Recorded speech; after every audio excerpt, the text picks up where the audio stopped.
Okay, now that we've seen how to do single displacement reactions and combustion reactions, we're going to look at how to do double displacement reactions and acid-base reactions in this video.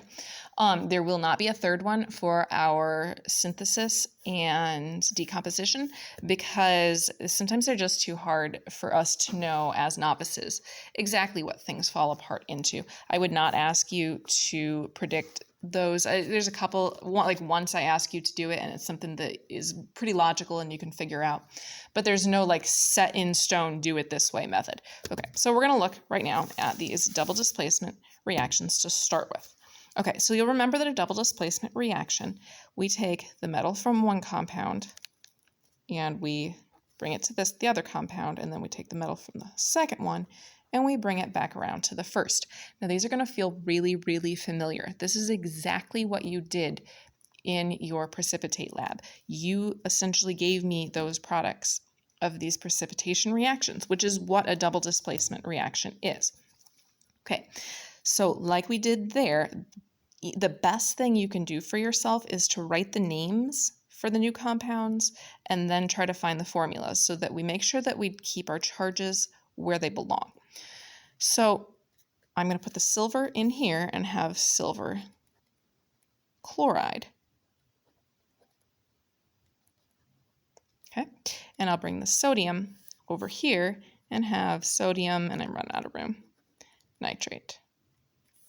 Okay, now to find our formulas, we go, well, silver is an Ag plus and chloride is a Cl minus. Oops, that's not minus. So silver chloride is an AgCl. Okay, plus sodium, it's an Na plus, and nitrate was an NO3 minus. Okay, so we should be getting pretty good at these. We will end up with NaNO3. Okay, now I need phase labels. Now to get phase labels for this, it's not quite as straightforward as this is always here and that's always there. You'll remember in our precipitate lab, it took us quite some effort to figure out which of these was the solid. Okay, and we don't want to have to go through that every single time. There's a couple ways to do this. You can memorize some patterns.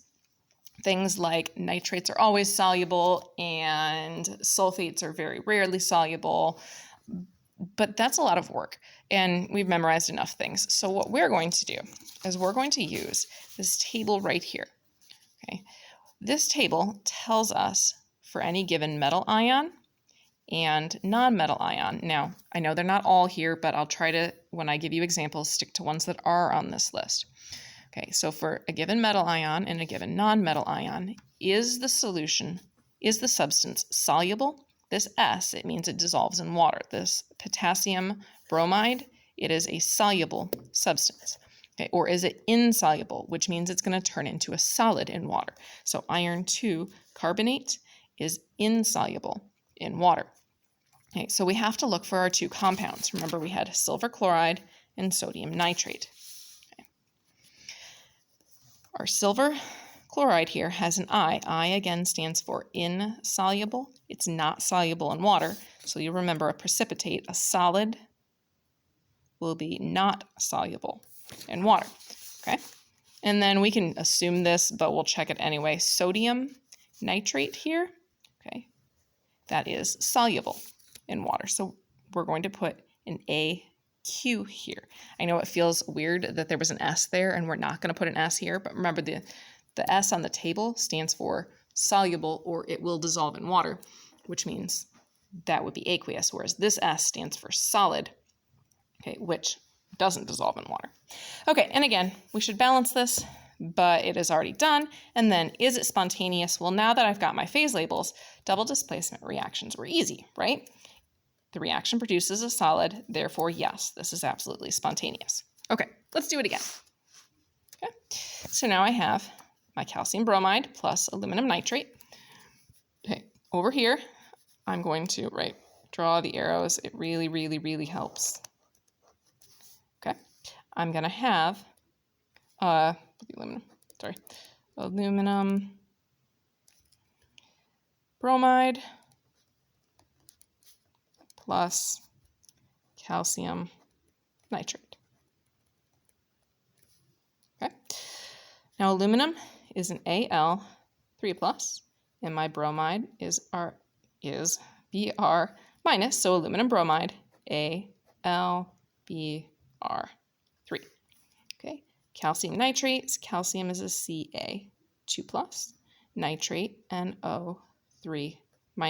Remember, we'll need parentheses before we bring this 2 down, plus Ca, parentheses, NO3, close parentheses, 2.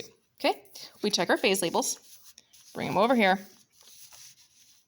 Okay, where are we at? So I have my calcium and nitrate, right? My calcium nitrate is soluble, so we're going to label it as aqueous. Okay, and then, there we go. My aluminum bromide, also soluble, so it also gets labeled aqueous. And again, both of them are aqueous, which means this is not spontaneous. Okay. Oh, we can balance it if you want. If you are worried, you get a 3 here and a 3 here and a 2 there, and it will balance if you want to go through and check that. Okay, the other type I want to look at right now is our acid-base reactions. Okay, first glance, the acid-base reaction is going to look a lot like a double displacement reaction, because frankly, it is just a double displacement reaction. Acid-base is a very specific example of a double displacement reaction. So I'm going to take the calcium out of here and put it there, and I'm going to take the hydrogen from here and put it here. So I'm going to end up with calcium bromide plus hydrogen hydroxide. Well, let's look at that for a second. If I take a hydrogen hydroxide, it's an HOH, right? Well, if I just rearrange that, that's what I get, correct? So once I've identified it as an acid-base reaction, because I know that acid-base are a hydrogen compound and a hydroxide compound that react, I know that one of my products is water. Okay. So I can find this formula for calcium bromide, CaBr. This is a 2+, and it's a minus, so I get CaBr2 plus water is H2O. Okay, phase labels, water's a liquid because there's no fire involved here, right? There's no steam, it's not hot. I just put 2 liquids, 2 aqueous solutions together. I got some more liquid water. Okay, calcium bromide, we can look it up off the table, but frankly, for acid-base reactions, we're just going to assume that that's an aqueous substance. Is it spontaneous? Remember that double displacement reactions need to make a solid, a liquid, or a gas, right? Well, there's our liquid right there, which means that this is definitely spontaneous. Okay, that's why all acid-base reactions are spontaneous, because they're always going to produce this liquid water, which makes them spontaneous. Okay, good luck.